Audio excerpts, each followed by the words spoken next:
Welcome to Speed Vector, the podcast dedicated to the art, risk, and obsession of speed flying. I'm your host, Victor Garcia, speed flyer, skydiver, cinematographer, Navy veteran, and full-time gravity junkie. Every week, we dive into the lines we fly, the gear we trust, and the stories that push us past the ridge and into the void.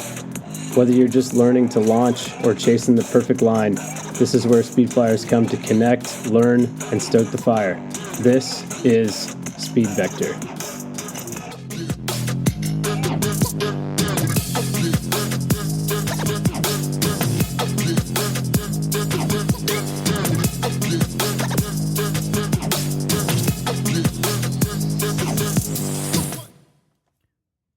What is up, everybody? Welcome back to the Speed Vector podcast. This is your host, Victor Garcia, and this is episode 30. It's also the second episode in 2 weeks, which I'm very excited about. Springtime is here. I have a little bit more time on my hands and able to record some episodes, which is making me very happy. I really enjoy doing this, and I appreciate everybody that takes the time to listen. My guest today is someone that has been a very large verbal supporter of the show pretty much since the start.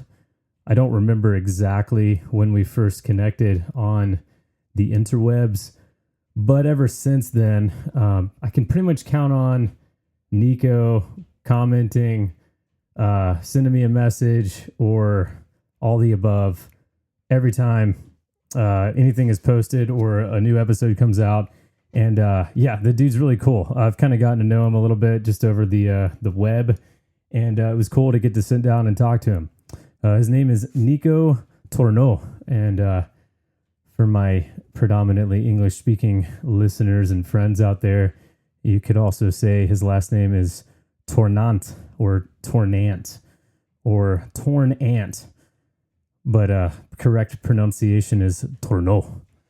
Anyway, Nico's super rad. Similar background to mine. He is a skydiver first, or was a skydiver first. Over 600 jumps, wingsuiter, was kind of going down the base route, and then decided to instead, he basically did the same thing I did, and he wanted to speed fly. The thing about Nico, though, and what separates him from myself and from a lot of other people, not calling anybody out, but it is just true, is that he has done everything correctly.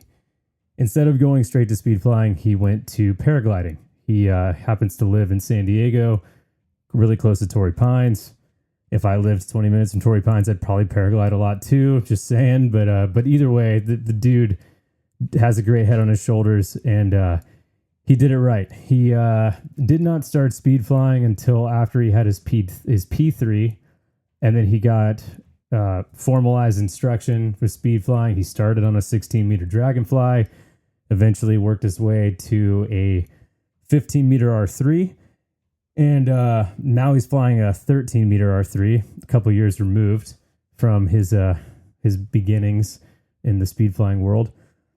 He recently went to France, and as you'll hear in the episode, he's a good skier. He was a ski instructor in Colorado, and he obviously has experience flying nylon.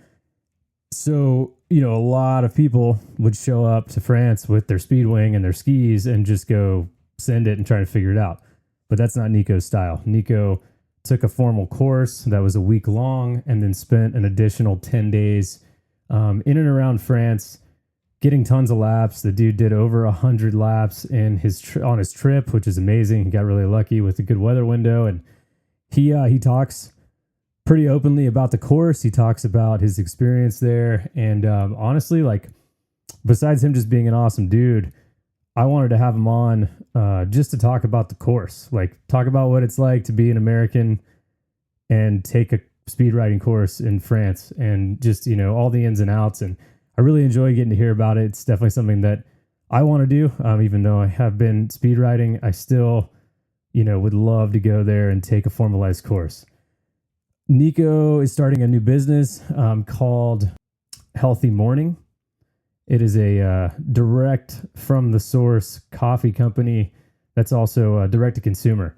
So he spent a lot of time. He goes into this in the episode, but he spent a ton of time in Costa Rica, went to the coffee farms, literally to the source, and basically had this idea born, which was he was going to start a coffee company that's healthy, that he knows exactly where it's coming from, and it's going to go direct to consumer. So make sure you check that out. It's going to be launching soon. It's not live yet, but it will be soon. And if you're listening to this episode in the future, go check out Healthy Morning Coffee. You will not be disappointed. This stuff is awesome. And with that, I hope you enjoy the episode. Diving in head first onto the podcast. There you go. What's up, my friend? Welcome to the show. Thank you, man. I appreciate it. Super stoked to be here. Happy to have you. Where are you at right now? I am I'm in front of a Starbucks right outside Saboba. Sweet. Did some morning flights there, and now I'm on pretty good Wi-Fi, actually. Nice. So locked it down, had to get some good Wi-Fi, and we're connected, man. We're connected. But yeah, I'm down here in SoCal. It's already getting hot. Late March, and we're heating up. Yeah, I think it's like across the board. I think it's unseasonably warm. Like my mom's in Scottsdale, Arizona, and it's like 105 degrees there today. And oh my God, it's a little chilly in Washington today, but yesterday it was like 70 and sunny, and it's been warm up high. It's been like unseasonably warm for sure. It's for March. Crazy, man. But yes, yeah, I don't know. I mean, it is what it is. You just make the best of it, right? For sure. Yeah, the season here at Saboba is going to be pretty soon. Yeah, it's going to be soon. I guess, yeah, shortly up here. It's going to be way too hot getting into May and June. Maybe a quick morning flight, but yeah. Are dust devils a problem there? Definitely. Yeah, definitely. And just in general, weird bumpy air starting at like 11, 12 these days. But yeah, especially in like the 1 to 3 p.m. time, there can be some pretty big dust devils as well. Yeah, it's scary stuff. So, definitely not something you want to mess with. Definitely gotta be careful. Definitely. Yeah. Unseasonably warm, which is a huge bummer. But so you live in San Diego? I do. Yeah, I live about an hour and 15 minutes away from Saboba. Oh, that's cool. So yeah. Crazy. I'm just in North County, San Diego. Nice. And close to Torrey Pines. Yes, I'm like 20 minutes away. Oh man, that's awesome. So that's awesome. That's another big perk of flying around here is like there's tons of options. And yeah, having that in the backyard, like after work or whenever it turns on, you can just grab your wing and head down. It's pretty sweet, man. And it allows you to just get like so many hours under the wing, and just learning the air, learning how your wing flies, and as like a beginner and an intermediate, it's I'd say a super valuable site. And a place to just bang out reps, and it's super pretty too. It's like incredibly scenic. So yeah. Oh, for sure. I would imagine as a beginner there, or as someone that's like learning to paraglide, it might be visually intimidating because it is a literal cliff. I mean, it's it's pretty. It looks pretty full on. Obviously, under a big wing, it might not seem as such, but what was it? Well, actually, before we even get to that, what got you into how did you end up where you're at? Like talk to me about your progression through air sports and like how you got to speed flying, or we can jump around as we go, but start from the beginning. Yeah, so I grew up in Florida, right outside Tampa, and I had just like grown up seeing skydiving on TV, because that was like before YouTube and really anything online was popping up. So yeah, I'd seen like skydive edits on TV, and I was like, man, when I'm 18, I'm gonna go skydiving. Like I don't know, something in me was like, that just seems like the absolute coolest thing. So then sure enough, like senior in high school, I turned 18 and did my first tandem at I should have gone to Z Hills, but I went to Skydive Tampa was at the time like a much smaller and, let's be honest, much shoddier operation. Um, so yeah, did my tandem there and AFF there, and yeah, it's kind of crazy. Think like looking back at it because I was 18, yeah, 18 and a half years old, and yeah, just fully went into the AFF, did my 10, 12 jumps that it took, and then after that got my A license, and then I moved from Tampa over to Orlando to do my college. So I went to college at UCF right there, and DeLand ended up being the closest DZ, and so I was like 40 minutes from DeLand. So kind of like from A license and on, I was jumping there, and I kind of just got, yeah, like in my freshman and sophomore year of college, just like kind of spiraled fully into jumping and was doing it like all the time. Um, and so yeah, I did a bunch of stuff. I thought I was gonna go the wingsuit base route. I was kind of training for wingsuit base, getting my 200 jumps to then wingsuit, and then ripped a bunch of wingsuit lines, training this, that, and the other. And then that was kind of like the summer of 2016, I want to say, where like Dean Potter and a ton of really good pilots got either like really hurt or killed. And then it just, I don't know, I just started to really understand that just the margin is super, super thin for wingsuit base. And if I wanted to, take things into the mountains, it was going to be like a lot more risky. And I had already, throughout my skydive progression, collected a handful of close calls and things of that nature where you kind of, you're like, oh wow, I didn't understand how dangerous some parts of this sport actually can be, even though you do have two parachutes and an AAD and, these safety measures, so to speak. Um, and so, yeah, so I kind of was like, you know what, I'm going to stay in skydiving. I'm not going to base jump. Um, and then after college, I actually moved down to, got the opportunity to work down in Costa Rica, helping, so kind of like helping a hotel expand, renovate, and create like a surf offering. And we called it the Surf Club. It's almost like a golf club or a rock climb gym club concept, but for surfing. So That's like cool. a ton of really sick equipment. Basically a location right there on the beach with like a training facility for balance, coordination, a lounge area to hang out before surfing, like a whole juice bar, the equipment section, the changing section.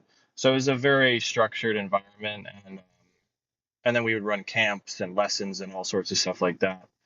So that took me away from flying for like 4-ish years, and I would do like maybe 30 or 40 jumps a year, if that, just like going back to Florida or visiting. My mom lives in Austin, so I would take my rig and go to the Spaceland San Marcos there, and go jump there. And so for a week trip, maybe I would get 20 jumps or something like that. So I would kind of keep my level slightly, but I wasn't progressing at all in those, call it 4 years.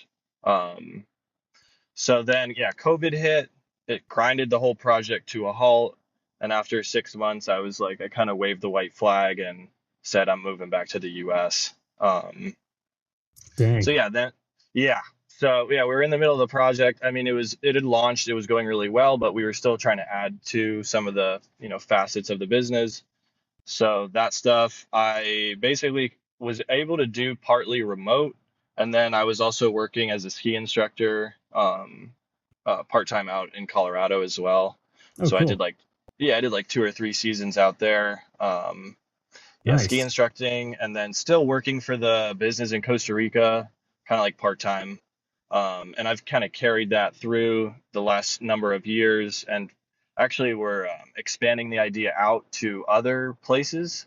There's going to be a place in Portugal that has a similar concept. So we're kind of, I guess, franchising the concept, Cool. if you want to call it that. So yeah, that's kind of been a fun journey as well. Yeah.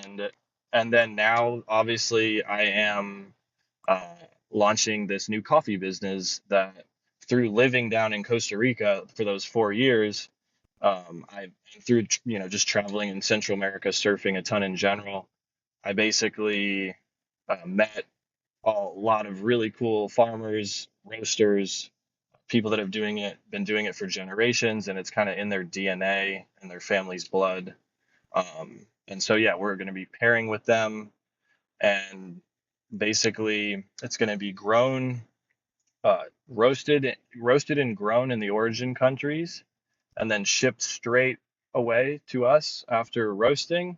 And then it's going to be a direct to consumer style coffee business, That's where really you can cool. get this, yeah, you can get this stuff right to your house, on a subscription or a la carte, either way. And yeah, it's stuff that you would have to travel to go experience, because it's like super small micro farms. And yeah, like I said, they just really do it out of passion and kind of heritage almost. It's a pretty cool, For yeah, sure. pretty cool setup. So yeah, that's going to be launching in roughly 1 month. What's So it that's called? kind of what I've been. It's called Healthy Morning. Healthy Morning. Yeah, Healthy Morning. That's right. Yeah, check it out. I So love all the like the marketing you've been doing is really cool. I like I don't know if it's live. Is it live yet? Have you launched anything or the website isn't live. It is mostly completed. It's just not fully yet released to the public. That's right. Once I have a little bit more time frame on our first delivery, I will open that up.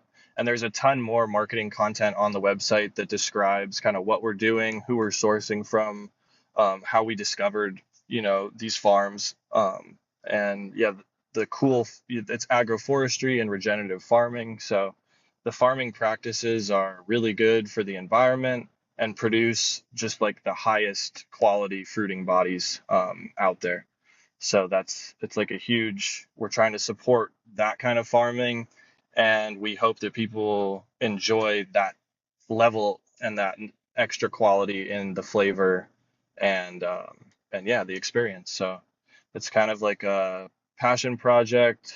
We're going to try to make some money with it, but it's out of love for coffee, for one. Living down there, I like fell in love with it, the whole culture of it, like the ritual aspect, being together before a surf or midday to kind of get that pep going. Yeah, so it's just cool down in Central America how they have those kind of the culture around coffee. So yeah, that's the goal, is to spread some of that, and like the, yeah, just super high quality offering for people here in the US, because after living here for a few years, I was noticing, like, even if you go to very high quality coffee shops, there's not many options to buy high quality coffee beans. Every place will tell you they have the best single origin, this and that, but most of the time they have never been to the farm, let alone even to the country. They're just trusting someone at a commodity exchange, importer exporter, Right. taking their word that it's what it is, that it was grown where it was grown, and that it does or doesn't have mold, pesticides, synthetics, you name it. So that's the thing. That's the name, Healthy Morning. We're trying to make sure people aren't like drinking toxins every morning, Right. drinking mold every morning. Like, it's a terrible way to start your day, Yeah. especially us coffee drinkers. We tend to drink it every single day. Uh, so at least I do. So Oh it's, yeah. it's like whatever you're doing every day. If you can make that process as clean as possible, whether it's the water you drink, the air you breathe, the food you eat. If you're doing something daily, try to make it clean. Otherwise, it will catch up with you over the course of 15, 20 years, Oh, for sure. Um, yeah. Yeah. And I So, mean the idea of not drinking a cup of coffee every morning is kind of a that just sounds horrible. So at least yeah. one. I'm usually like a two and a half. Kind of, you That's know? me too, man. And if I'm sitting on my computer doing computer work, like, I could just keep sipping Oh, it. yeah. Yeah. Oh yeah. But Yeah. And when the so hot stuff starts to get, old tasting to me, I just switch to cold, and then it's a yeah, yeah, whole that's new right. experience. It's like, yeah, I don't know.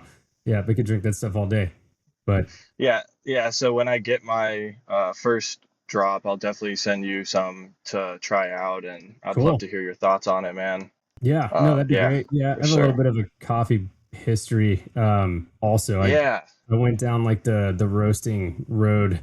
I don't know, yeah, 2018, maybe 2019, and got an industrial roaster that was 1 pound though. It would only do a pound at a time, which is you find out pretty quickly like not sustainable if you have more than yeah, 3 orders. I mean that's like a yeah. couple Right. of hours of both prep and roasting, and then you know letting it cool off and then packaging and all that crap. It takes a long time, and if you can only do a pound at a time, and I was selling it by the pound, it it turned into a something that it was not sustainable just time wise. I mean it, and I was in the Navy, and I didn't have a ton of time as it was, so yeah, I got a little ahead of my skis there, but Right. really enjoyed the process. It was fun. But I did wonder though, like, because I was sourcing the raw beans through this distribution company, and they would send it to me in like 20 pound, or I don't remember how much. They come in big burlap sacks. It was like Yep, quite a yep. bit at once. And I always wondered, I'm like, yeah, okay, it says it's like, from Costa, or from, I was doing a lot. I think I got some like African beans, and I think so. Ethiopian. Yep, Ethiopian, and then and man, it's been so long since we've thought about this, but definitely Kona and stuff too. Big Island, Hawaii, Nice, um, nice. but I was like, I don't know. Like, who knows? Like, I trust them, but I'm like, I don't know. So that's cool. I like where you're going with that. Like, knowing exactly, like, you've been Yeah, into the. I've seen the pictures. Like, you've been there. Which, by the way, yes, you were always repping a Speed Vector shirt, which I really appreciated. That was cool.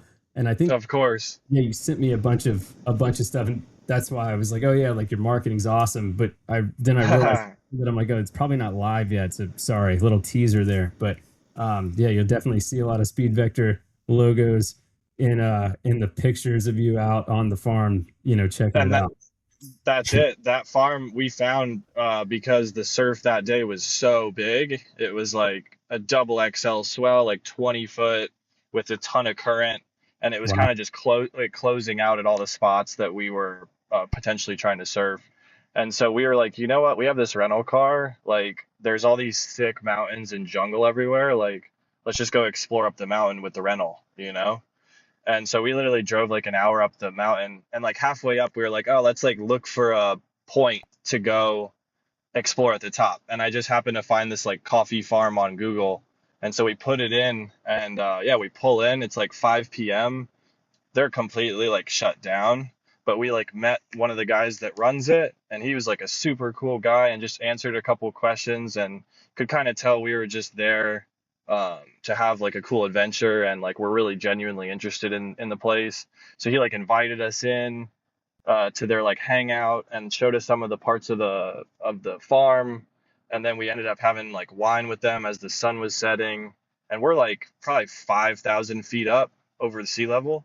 So the sun, bro, sunset was incredible. The mountains so gorgeous, like something out of a total movie. And so yeah, that was how we discovered it. And then the next day we did like a full on tour of the farm, Nice. and so that's actually the main farm that we're going to be working with, and the guys right there. So yeah, it couldn't be like a more ground zero type connection and relationship. And like yeah, we really know. And that's the goal, is through, um, I have connections in Costa Rica already, but then through more travel and through surf travel, it takes you to places like Indonesia, Fiji, Hawaii, all places that are real conducive to coffee. Yeah. The kind of goal with the brand and the business is, through some of these journeys, naturally and organically meet some of these amazing farms and farmers, right, boots on the ground, and establish those relationships to get some of the highest quality, to offer them more money per pound that they would get anywhere else, and just spread the love. So That's that's super kind of the cool. mission. I love Yeah, it. my man. Full circle Yeah, coffee, and it's yeah, good bro. for you, which is pretty rad. So Yeah, buddy. so you left Costa Rica around Yeah. COVID, and did you say you ended up back in Florida, or where'd you go after that? Now, after that, I went to Colorado Oh, for right. about Okay. 2 or 3 seasons, did ski instructing, and then yeah, still working part time for the business down in Costa. And then yeah, after about three seasons, was kind of craving. I grew up near the coast in Florida. I've always had that in me. I've always been a surfer. And I was like, you know what, man, I've been traveling to San Diego my whole life. I love the lifestyle out there. The surf's amazing. The culture is pretty cool too. So I was like, I can still work remote for, that part-time work. And then I, supplemented it with other stuff out here, doing some surf instructing, some other consulting projects. And so kind of just moved here 3, 4 years ago. And then through being out here, and I started getting back into skydiving. So started jumping in Elsinore. And after about 40 jumps back, I was like, man, like I was surfing Blacks one day, and Blacks is right underneath Torrey Pines. And I was like, man, why don't I learn this? Like it's right here. I don't have to drive the hour and a half or whatever. And I can fly all the time. So, and then partially something in me was like also, and then maybe through this, I get into speed flying as well. I'd always seen speed flying and I'd seen Saboba, and I was like, I've had some skydive friends go straight from skydive to speed fly. And I was like, man, I could go to Saboba and learn it, but I was like, from the stuff I'm reading on Reddit, on Google, all sorts of, you know, obviously you got to take everything with a grain of salt. But everyone was saying like you will be better off if you do some paraglide and have the weather knowledge and have how the wing, how the wings work and how the line sets are different from skydiving. That'll all like really help out. So, and then I figured, I'm gonna get to open up a site that's 20 minutes from my house, and I'll level up for the potential to be better at speed flying. So I was like, okay, that seems like a smart route. Now I thought learning to paraglide would take like your AFF, 3, 4 weeks if you go every Right. week, right? Right. Nah, I mean maybe some places like I know I've heard of places in Utah that do like 2 week courses and like just spit out P2s kind of thing. Um, but no, out here it was like very thorough training, lots of checks to and to dos to basically work towards, and then a lot of also waiting for good weather windows. I wasn't used to that coming from skydiving, like just ripping through jumps. You don't really look at the weather as much. But out here, if the weather isn't 8 to 12 with a perfect west coming in, if you're learning, man, it's going to be tough. Like you're either going to be sinking out or getting, it'll be too strong, and your launches and landings might be, uh, you know, dangerous or scary. So Sure. yeah, it's like it took me about 6 months to get a P3. Um, and towards the end there, I started to work towards my M rating. Mm. So that's mini wings and technically speed wings. Like I believe M1 is the equivalent to S2 on the S ratings. I'm not exactly sure on that. I'd have to look back in the archives on News, but they've actually done away with the M stuff now, which is Okay, crazy. okay, Yeah, it's okay. all S. Yeah. And Interesting. I could be misspeaking, but I'm almost positive that they got rid of the M stuff. Like, I mean, if you have it, you Okay, have it, but like you can't go get it now. I think because sure. the speed fly stuff is getting, revamped and put in there, I think it's just kind of like in that umbrella. There is a an endorsement that you can get for mini wing still. I was just Interesting. talking to Okay. Josh, my buddy who's an instructor, about that, and because I'm actually going for my P2 or about to start doing that. At least I've been saying Sweet. that for a year, but I'm doing it. Ah, Um, nice. but Congrats, bro. thanks. Yeah, it'll be interesting. But I'm I'm going to be doing it on a wing that's technically a mini wing, but apparently it works like for the PG stuff. I don't know. We'll see. I'm not getting him in trouble by saying this. We're just kind of trying to figure it out because I'm trying to use the gear that I have and not have to like buy. Yeah. But anyway, we'll figure that out. But yeah, I'm fairly certain you can still get the endorsement, but I don't think it's like an actual like M1, M2, M3, whatever. I think they might have got rid of it. But anyway, so Yeah, that makes sense. I mean, it seems like yeah, the S rating is a superior version, so I guess it makes sense. But yeah, yeah, so I guess where I was heading with that was at towards the end of I was just about to get my P3, and then I started to say, you know what, I'm really good at kiting. Like that's like all we do almost in between flights, just sit there and kite for hours. Um, I've done a decent amount of flights, and I was like, I think I'm ready to do some smaller wing training. So yeah, then I went to Monterey at the dunes and did a week, 6 back-to-back days of mini and speed wing training, just doing laps up and down that dune. that's And cool. and yeah, like what's really cool about that site is there's short flights, so you get a ton of launches and landings. And then what's nice is on a decent wind day, you can just totally kite back up the face of Yeah, the dune, which is like a ton more fun than I ever thought it would be. Especially on like properly strong days where you can kind of like moonwalk and bound your way up it. yeah, Um, and that becomes just almost as much fun as like flying down it. for sure. So, Well, and you're just getting like endless reps. Like kiting yes, is like, if you want to learn a wing, if you have like, laminar wind and enough of it, if you kite, you will learn so much about the yes, wing, and you can do it in a way that's like relatively safe. Like you're not, you know, I would never touch my A's in the air, but I will yank on them on the ground just to see what happens to the wing if I happen to yeah, yank on my A's, and it's like something I would totally. never do in the sky. But when I'm on the ground, I'm like, oh, well, okay. Like I might get yanked, right? Like that might be like the worst of it, but it's for the most part pretty controlled. So yeah, to have the ability to just run laps, but never actually like pack the wing up and hike back up is that's invaluable. That's pretty Yeah, cool. like That's where the Jared and Bonnie fly, right? In yes, Monterey there. Yeah, cool, cool. yes, yeah. I believe I saw him out there on that trip. There's a couple different sites on that same dune, just like up and down a couple of miles. Sure. So yeah, it's super fun. But that's correct. Yeah, they fly up there.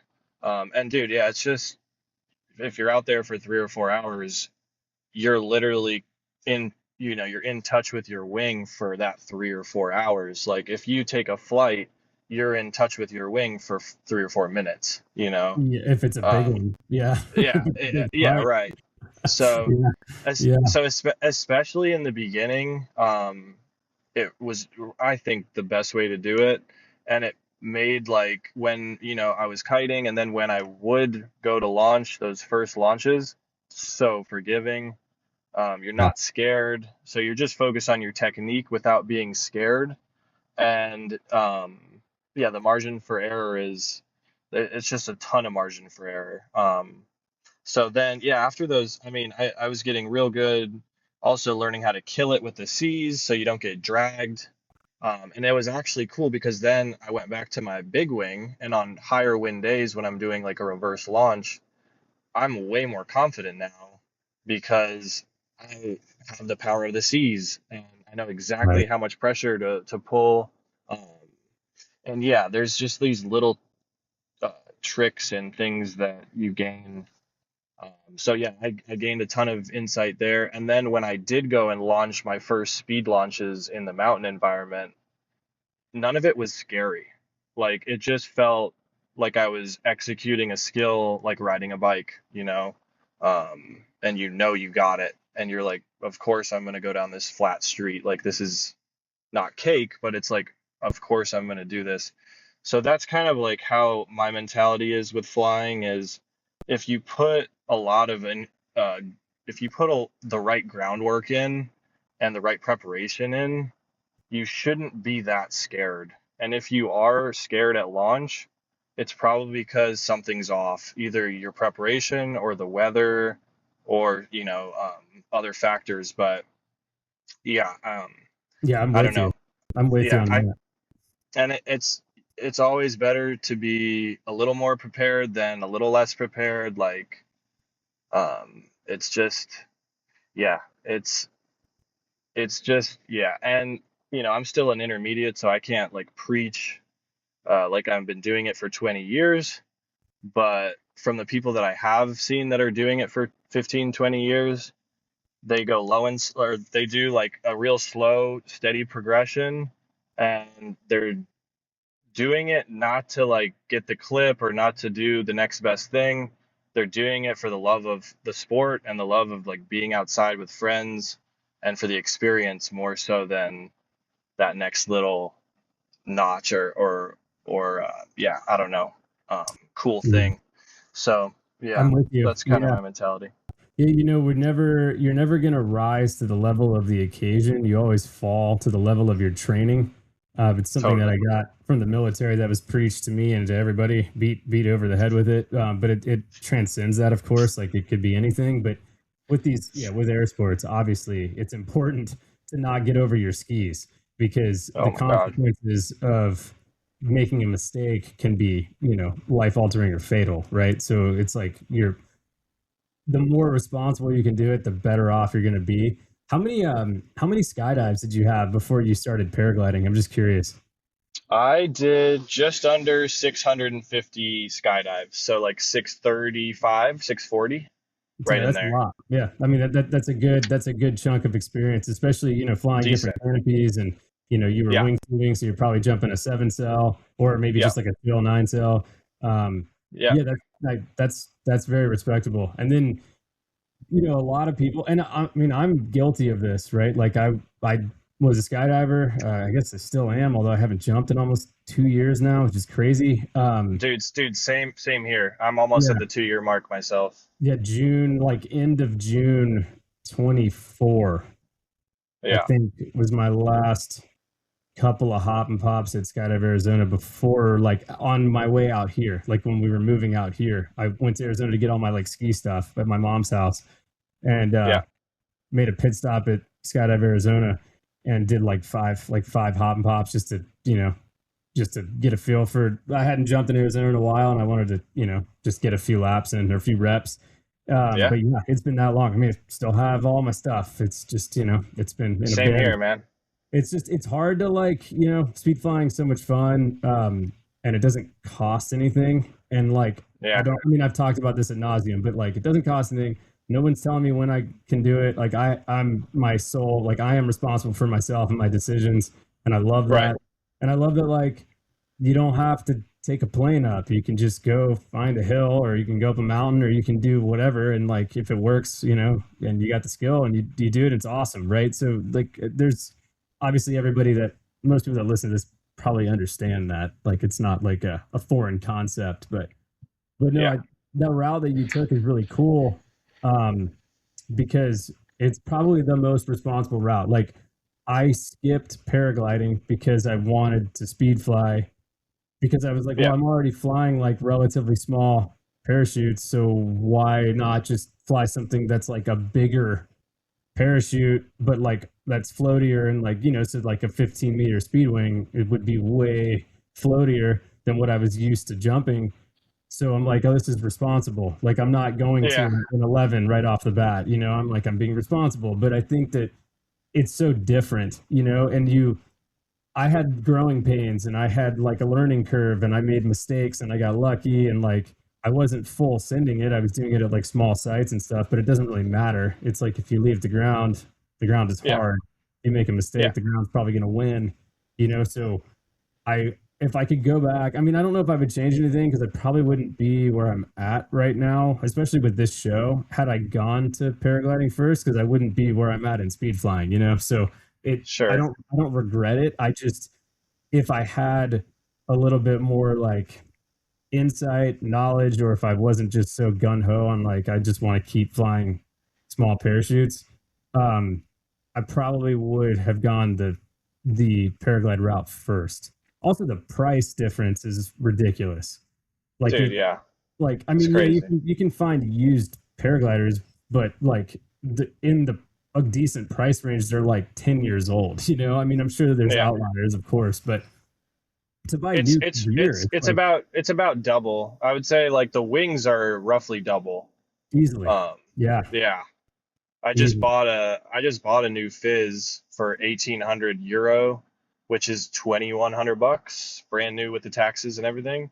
Oh wow, Um, a a brand new like Echo 2, the one that I fly from BGD, my big wing. Oh, dude, it's 45. It's 4 grand, 4,500. So yeah, and that's on the cheap it's side. about double. Like Yeah, it's BGD is like crazy. they're reasonably priced compared to like Ozone or Swing Yeah, or yeah. name company, and I mean they all make great products. Like it's hard to argue that Ozone probably makes some of the best gliders out there potentially. I mean they Yeah, have the most R&D. They've been I around. was gonna say, yeah, so Yeah, much R&D, so much history, yeah, but and right, $6,000, 6,600 for their like high, like dude, C class wings or whatever. It's yeah, crazy. right. And it is more fabric, so like I understand that. It's like same in surfing, like it's the longer boards, there's more fabric, it's higher cost, all that takes longer. Yeah, Um, but it's like especially for like a 15 or like an 18 Firefly, it's like it's hard to see the where the difference is because that's already a lot of fabric as well. yeah. No, I mean you're totally right. So what did you start the speed flying journey on? Were you on a Firefly or were you on a Dragonfly? Or, So yeah, so up in the dunes, I can't remember if it was a Firefly or a Dragonfly.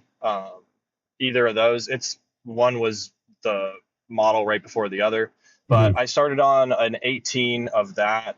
Kiting and taking little floats down the dune, um, and did a ton of reps on that. And then I did some also on the Flame, both the 19 and the 16 up there, um, on the dunes, and then I ended up buying a 15 R3. So I hadn't actually ever flown the 15, but on the dune, but I had flown a ton with those other two wings, and then when I got the R3, I kited it a ton and did a bunch of practice forwards before ever like taking it out. And Tori's really good for that. Like they have a like a uh, almost flat hill, like an almost flat piece of grass that's just banked enough to where you can get a nice forward and a baby float to kind of feel out your wing. So yeah, did a bunch of reps there and then took it to the most forgiving site we have in San Diego. With I guess by that I just mean the longest runway Mm, for launch. sure. And yeah, it's a pretty shallow launch in the grand scheme of speed fly launches, but with a 15 and even 4 or 5 miles an hour of headwind, you're so far away from the train, that it's no worries, and it's nicer to have that added runway. Yeah. So, so yeah, I flew that zone a ton, and then yeah, that was really about 9 to 12 months ago is when I hopped on that wing, and then um, I've also been flying some Saboba more so lately. In the beginning, I was a little hesitant to fly at Saboba just because some of the launches were, well, they are a lot shorter. So you need to have a good wing and be ready to rock and roll. There, some of them are around the size of the launches in Chelan, and then there's others that are shorter than that, where Wow. you really kind of need a good wing quick. Um, Yeah. So yeah, I've kind of like worked my way up through the ranks of, obviously the bigger ones, and then now I can launch pretty much all the launches at Saboba. Um, and then I just recently, like a week or so ago, got a 13-meter R3, and now that I have that, like, and I'm also quite dialed on my forward launches, I'm actually loving the launches at Saboba because of the fact they're steeper. Yeah. So Yeah. it's kind of funny how that reverses on you. And yeah, after having done like 100 plus forward launches in France, And then also just a ton of foot launch forward launches in the last like 9, 12 months. I've built up enough muscle memory and confidence where I'm feeling solid on those. And now there's no anxiety around that anymore. So back to like, not being pushing to the point where you're like being scared, it should come like naturally, if that makes sense. Yeah, So, you want to yeah. practice in a very forgiving spot so that you don't pay the price if you don't happen to make it. Because, I've been on launches in Chelan where I'm like, I'm not entirely sure if this is gonna work. Like, I don't know if I'm gonna be Yeah. off the Yeah. ground soon Yeah. enough. Even though like maybe I've done it before or I have launched, that particular wing like a million times, or a bunch of times, not a million, but like a bunch of times. I Right. still would, stand up there and be like, and that's a terrible feeling, So Yeah. Oh my God. I've spent so much time on Airport Ridge in Chelan, and anybody knows, like, if anybody knows the area, like Airport Ridge is like on the road, and then it drops down into Gallagher Flats, which is like the landing area. It's like this big, Okay. huge, huge, land LZ that's, part of it's mowed, it's grass, but like the rest of it is also flat. It's just like not grass. But then above, if you go above the road up Deer Mountain, that's like the flight park proper. Yeah. I have, I don't know, 400 flights in Chelan probably at this point, and I would say probably 300 of them are off the ridge, off Airport Ridge, which is like the Wow. beginner, quote unquote, beginner launch. I have maybe 100 above that, and the reason is because it's a lot like, where you were describing where you were doing your first, it's not as forgiving as that. Like, I wish it was Yeah. just a big sand dune, but big launch, it is sand, it rolls off and it gets really steep. There is a bench like a third the way down that is pretty flat, but like if you're in the air you're gonna miss it. I mean, it's a Yeah. couple hundred For feet below sure. you. It's about a 600-foot flight, so it's pretty short.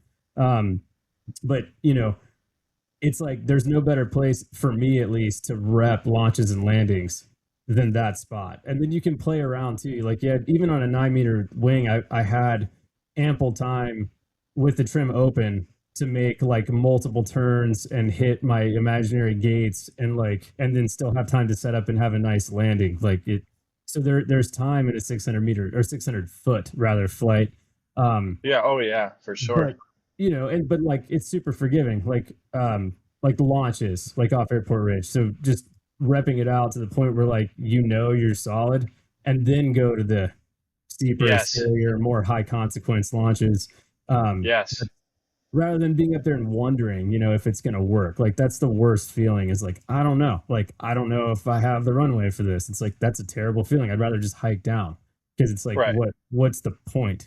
Like at what cost do you have to fly right now? There isn't. Exactly. There shouldn't be, right? So hats off to you for taking the super conservative and it's not even conservative. It's just smart. Like it's like and Right. none of this is boring. Like none of it is. Exactly. Like it's all Exactly. fun. It's all fun. I mean, kiting is fun, right? Like Right. yeah, but Right. everybody's wired differently. People, have a different approach to this stuff, and I understand where people are coming from when they're in a hurry. But I just hope and wish that those people would realize that like the journey is actually the reward, and like the Yes. destination isn't doing 10 barrel rolls down a line like a foot off the deck and getting 100 likes on Instagram. Like, who cares? Like, Right. just do it for you, do it because you love to fly, and do it like to do it for the next 20, 30, 40 years. Like, don't do it, like, don't burn so hot that then you're like, you're done in Yeah. 2 years. Like, my Because goal is to be flying when I'm 75 years old. Like, exactly. the only And way and I'm going to get there is to be responsible, So that's I don't it. know. You can't get there if you're hurt. You can't get there if you kill yourself. So Exactly. you have to be responsible. And if you want to, it basically, to get really good, you have to fly a lot. And to Yep. be able to fly a lot, you need a good body. So Mhm. number one is don't get hurt. If you want to get good, don't get hurt. Yep. And to me, it's like if you do that for long enough, if you stay in the sport for 5 or 10 years and don't get hurt, and you're doing it all the time, you will get better. Like Oh, the barrel rolls will come the big spirals down gorges will come, but it's like have that be a byproduct of incredible habits and an incredible mentality around the flying, and that as a huge reward for putting in the work.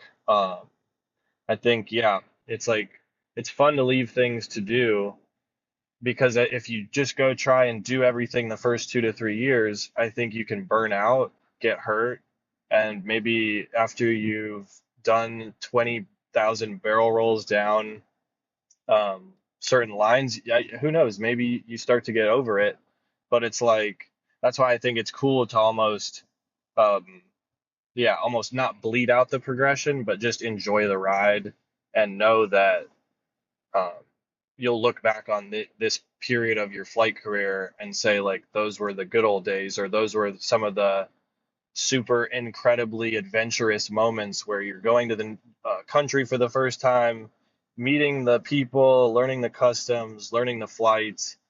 Like it might feel like you're a rookie, but it's actually the most exciting and adventurous time um, in probably your flight career. You just don't even know it yet. And that's how I look back on some of my skydiving, especially when I was getting into wingsuiting and doing super huge like proxy lines down, 12,000 foot cumulus clouds with like 3 or 4 buddies just ripping. Like now looking like back then, I thought like, oh, I'm just training to get to the next level. I'm just training for base. I'm just training for the next thing. And then now I'm looking like, fuck, dude, that was some of the best, most exciting jumps I've had. And it was new and exciting. And like, I don't know, there's just something cool about that. So yeah, definitely like slow down and enjoy those moments of your career. And like, that's why I'm also not super rushing to learn barrels. Like, I do some spirals and I fly proximity. And for now, like that's where I'm going to keep it for the next little bit until I'm feeling like super, super locked and loaded on this new wing. And maybe I think about it in 6 to 12 months. But I don't know. I'm kind of also excited to keep that as something fun to learn down the road. Um, Yeah, for sure. and yeah, so I I've mean, also heard it. I've also heard it's easier um, to learn on. Like for me, it probably would be easier to learn on an 11 than on the 13 that I'm on. Just definitely. because I don't know. I've heard with the bigger wings, you just have to have your timing exactly right to make it work and not risk a collapse. Versus the small ones, just kind of obviously they're more highly loaded, Yeah. um, so they snap around a lot quicker. Yeah. But yeah, so I'm also waiting for that. No, it's smart. Yeah, just to piggyback on that, I was talking to Pat Hennessy last weekend out in Chelan, and he was saying that, and he wasn't giving me pointers on barrel rolls. He was just talking about his experience, like in his Europe trip and stuff, and how he was flying like the R3X 6.5 meter out there because of like the terrain, and it just like works. And he's saying, on his 8 meter R3X, he has to build energy to do a barrel roll, like on his 8.5 meter and or 8 meter, whatever it is. On the 6.5 meter, he's like, you have the energy. You don't have to build anything. You just do a Right, roll. Like, and he's right, like, and it's like a proper roll. It's not a dive because they're yeah, just so fast and right, so, insanely pressurized and just, they got a ton of energy just because it's like a tiny, and he's, 180 pounds, right? I mean, he's not like a big dude, but as far as like, a 6.5 meter speed wing is like, that's a lot of wing loading, and then I was talking yeah, to Joey Ines on the internet the other day, and he was like, "Yeah, man, I wish they'd make a 5 meter because he doesn't. I don't know how much he weighs, but it's like maybe 140, like at most. I mean, maybe a little less. yeah, yeah, So for right, him on a 6 meter or a 5.9 R3X is like Patrick is loaded heavier on a 6.5. Just it's just math, sure, right? But sure, so, sure, and I guess they did this like like flocking test or whatever where they all kind of like lined up wingtip to wingtip and with trim slow and did like a head nod and went trim fast, and apparently Patrick just pulled away from them like instantly, and he yeah, was on 0.6 meter bigger wing, which is still like, they're still like ridiculously small, but like, it just goes to show that like wing loading is kind of everything. But It is. It is with big wings as well. Those for guys sure. will be like wearing a ton of weights to get the most performance out of their wing. So You yeah, see that in for speed sure. flying? No, in paragliding. Oh yeah, sure, sure. Yeah, they're loading because they want the performance, you know, Right, right. and they're willing to risk if, it could make a collapse worse, for sure, but they're willing to risk it for the Sure. extra performance, some of those guys, you know. That makes sense. Like acro and stuff. That makes sense. Or just That and also XC, cross oh, country. So flying like big triangle, like long distance races. Um, because as long as the lift is strong, if you're loaded highly on the wing, you're getting more. I believe you're getting more glide performance. So interesting. in terms of, yeah, you can fly further faster and pull away from the pack basically. Right, because you're flying faster because it's heavier loaded. That makes sense.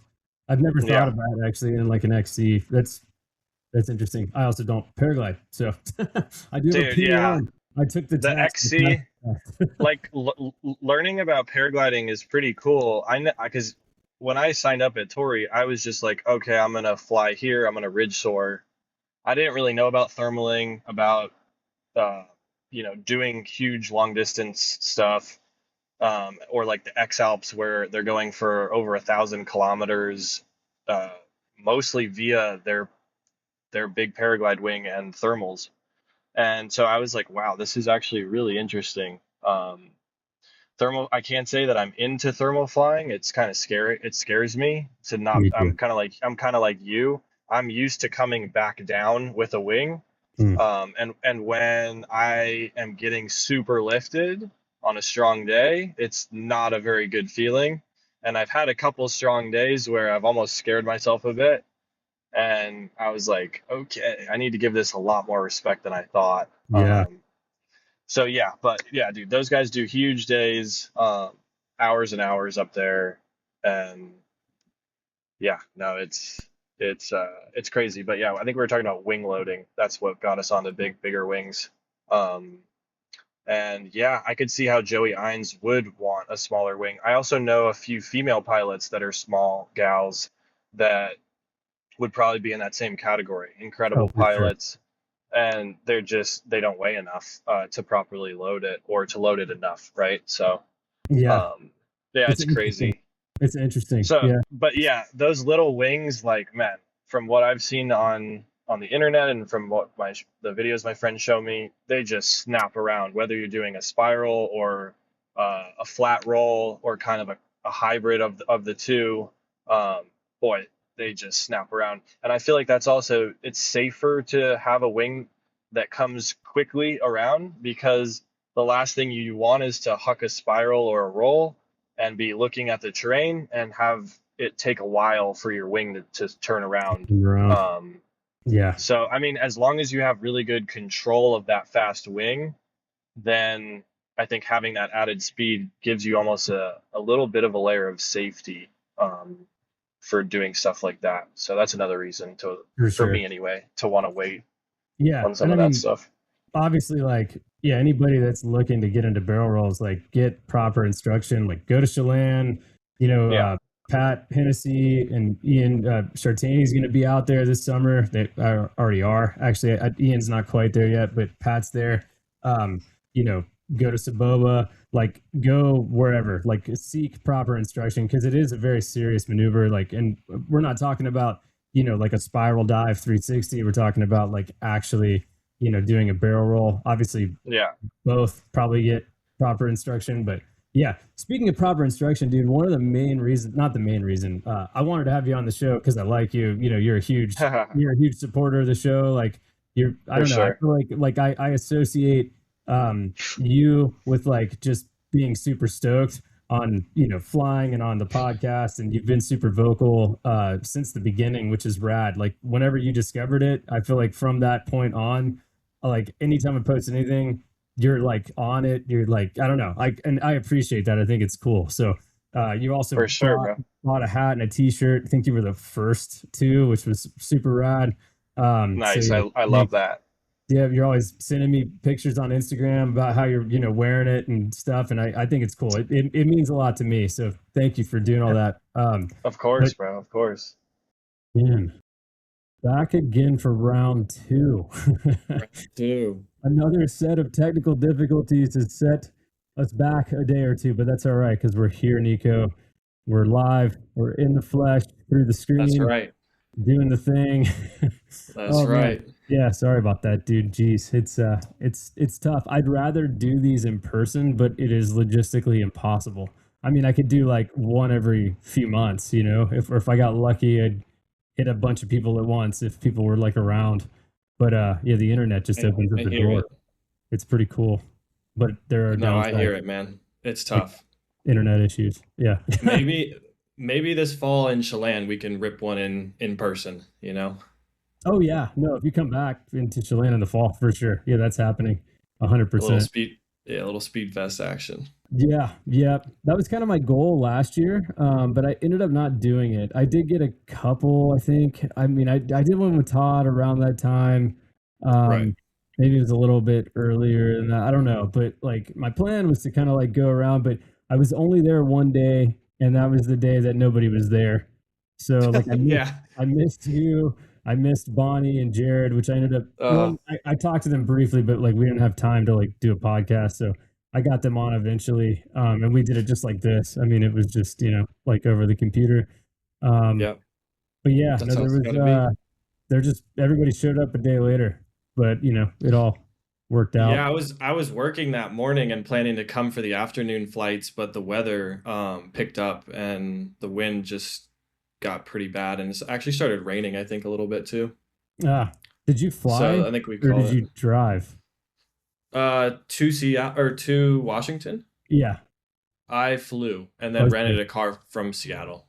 Cool. I was gonna say that's about as far away as you can be on the West Coast where you're at. I mean, you're like on one border and I'm on the other. So yeah. I definitely looked into it, and I think it was like 18 or 19 hours. Oh, it's a trek. Drive time. So I was like, okay, yeah, I'm gonna back out of that one. Yeah, I've talked about this with like Tim, who's been on, and like Josh, who's also been on, and we're like, yeah, we just fly. Like, there's no way we go to Boba and drive. I mean, it's like legitimately 24 hours. It is a very, very long. It's like 3,000 miles away. So yeah. And there's pretty reasonable flights on Alaska, at least from San Diego, and most likely LAX as well. Sure. But dude, yeah, hop on an Alaska flight and it's like an hour. Yeah, it's not bad. So you flew to Seattle and like rented a car and drove to Chelan, or what? I did. You get there? That's a drive. I did, yeah. That's a big drive. I was gonna ask, is there a better route than that? Should I have flew to a closer airport? I mean, not really. There's smaller airports that are like regional, but the flight times are weird.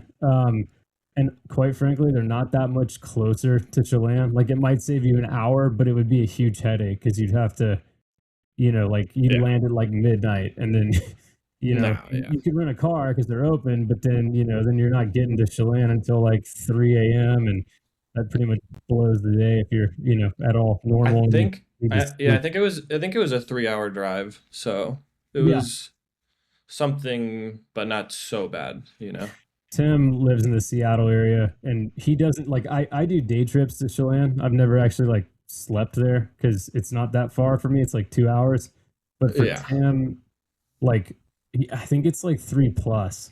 So he just, I mean, you'd have to you'd have to leave at 3 a.m. to get there early enough to like catch the good weather in the morning, and then if you wanted to stay past noon, you'd be driving into the night, and it just wouldn't be very fun. So he always stays, but it's close enough for me. I can justify like, leaving at 4:30, getting there at like 6:30. That's still kind of brutal, but yeah, I totally hear you. I'm a morning person, which helps, but it's definitely like, I mean, I like to start my days early. I don't know if I'm a morning person, but like, I don't have any issues like driving at 4:30 in the morning. It's just, you kind of get there and you're like, I need like a Red Bull like right now. And then like I've gotten there and gotten out of the car and like laid my wing out and launched because it was good. And like I look back and I'm like, that's a little questionable just because like I just drove for 2 hours, I've been awake for 4 and I'm, kind of relatively Delirious a awake, little but bit. a little bit, yeah. I need like the sun to come up for me to, feel awake. But yeah, I don't know, man. The things we do to fly in places that we like to fly. I mean, I've got plenty of sites within 20 minutes of my house that I fly, but there's something about Chelan that I just like love. It's got like a Oh, I special hear it. place in my Yeah, heart. it's worth it too. Like 1 or 2 days a week, just an early push for some good flying. Yeah, Dude, I'm all about it. That's kind of like what I do with Saboba. I'll get up and leave at like 6, get there at 7:30, and then just lap it that's not till bad. it gets hot. Yeah, it's like an hour and a half. So honestly, it's not. If I leave at 6, I'm right on time. Is it an So hour that's and what a I've been half doing. because of traffic or is it like the distance? Um, no, it's the distance. Hmm. It's like if I'm zooming, it's an hour 10, hour 15. Oh wow. Because you can like on the I-15, it's huge, like 5, 6 lanes. Sure. Um, or wait, yeah, four lanes, and then a couple others that are just huge. So you can zoom, and then at 6 in the morning, no one's usually on those roads going north.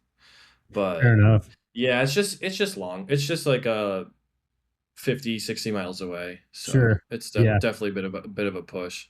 That's not bad though. I mean, honestly, Yeah, like no, it isn't. if I lived an hour from Chelan, I'd be there more because it's like, Oh yeah, that's an easy, like I can really justify an hour. Like, I mean, I drive an hour to work, it's like, it just like is what it exactly. is. It's But it's a quick half a speed vector podcast, and you're basically there. yeah, well, yeah, man. As of late, yeah, they've been going long, which I love. Like, I think it's Yeah, cool.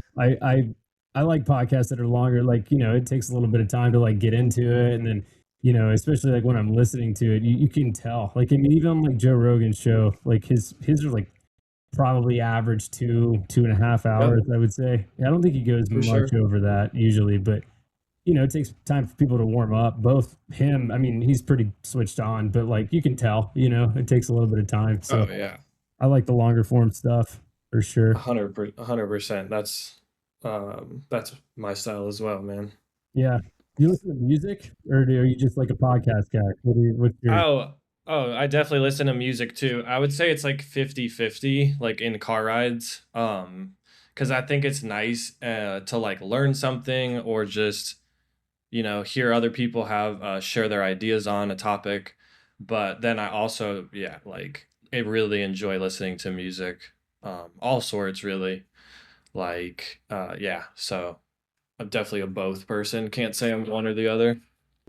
I gotta ask, and like it's kind of like a pop culture thing at the moment because they're like mega viral right now. But have you heard of? I'm gonna butcher the name. It's French, but Okay. and Jean de like Poutine or Poutois or something. Have you seen these guys? No. Oh, dude, you gotta look it up. People are like yelling at their stereo right now because they just butchered the name. But it's like And Gene. it's basically like Okay. angina pectoris is their name. That's like the English version of it, which is like chest pain. It's like a medical condition that you should definitely go to the Okay. hospital for. But they wear these insane I costumes, see. and Wow. they have this like weird gibberish language that they made up that like they don't like nobody knows what their voices actually sound like, and Huh. they're playing in like I'm not like super musical, although I'm learning piano on Duolingo right now, so I feel musical, but I'm not. It's I love it. hilarious.